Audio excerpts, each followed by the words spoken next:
Constitutional Reform in Multi-Ethnic Democracies in the Indian Diaspora. Constitutional reform, or constitutional amendment, refers to changing the fundamental legal framework that governs a nation, typically outlined in its constitution. This can involve adding, removing, or modifying specific provisions to adapt to societal, political, or legal changes over time. Several decades ago, the governments in Guyana and Trinidad and Tobago expressed their intentions to consider fundamental amendments to their respective constitutions. Those intentions have materialized now, with both governments appointing advisory committees to take action on that long-awaited promise. Some of the issues to be considered are the roles of the presidency and the judiciary, as well as the death penalty, proportional representation, and other aspects of the system of governance.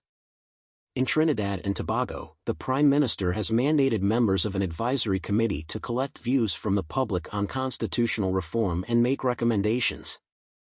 iturbonews.com. In multi-ethnic democracies in the Indian diaspora, constitutional reform takes on added complexity due to the diverse racial, cultural, and religious nature of the societies. It often involves navigating intricate power dynamics among different ethnic groups to ensure equitable representation that aims to foster diversity, equality, and inclusion, as well as to address certain historical injustices.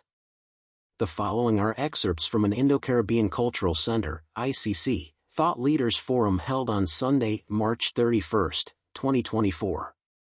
Shakira Mohammed, from Trinidad, chaired the program, which Shalima Muhammad moderated. 4 speakers were present. The topic was constitutional reform in multi-ethnic democracies in the Indian diaspora. Jay Nair, Canada/South Africa, said, "From my experience, I advise you to become involved, get involved, and make your voices heard. If you don't do that, then don't complain when the government comes in and does wrong things, because then it'll be too late. Be there first and ask for the amendments." Dr. Venkat Iyer, England/India, said, "You might also talk about whether you want a unicameral or a bicameral system, whether you want a written or unwritten constitution, and if you do have a written constitution, should it be rigid or should it be flexible? A more fundamental question that is sometimes posed is whether you should follow civil law or common law.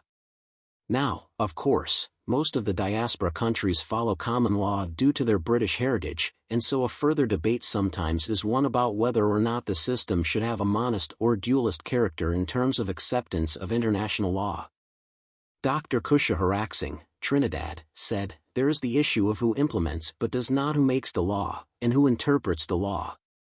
Here, we have a major problem with our constitutions, because the implementers are people who might be appointed by the government in power and might have their views about how the implementation is to take place.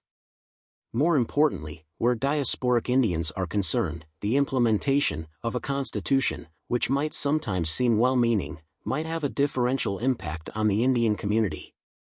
The challenges posed by the scattering of peoples and the need to determine how the state's resources must be distributed are important concerns for the Indian community itself.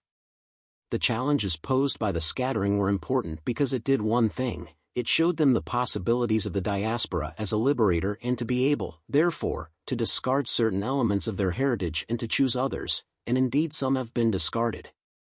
For example, the most fundamental views about the treatment of women, or the most fundamental views about caste, these have been jettisoned, and what has been embraced, and should continue to be embraced, are the virtues of the diaspora as liberators. This way, new things are possible, new frontiers are available to be crossed, and just how much will be crossed will of course be seen in the expanse of time." Nizam Muhammad, Trinidad, said, "The regrettable thing about this whole situation is that the population in general, I know that the man in the street cannot write a constitution. It requires people with the technical knowledge for drafting and doing up such a document, but we seem to be unable, as countries that have come out of colonialism and are independent, we seem incapable of understanding the importance of a fundamental document such as a constitution, and that is something that bothers me quite a lot. It is something that I think that we should address, that is to say, what do we do to get our people interested in the business of governance and the matters that allow for the reinforcement of democratic practices and democratic principles?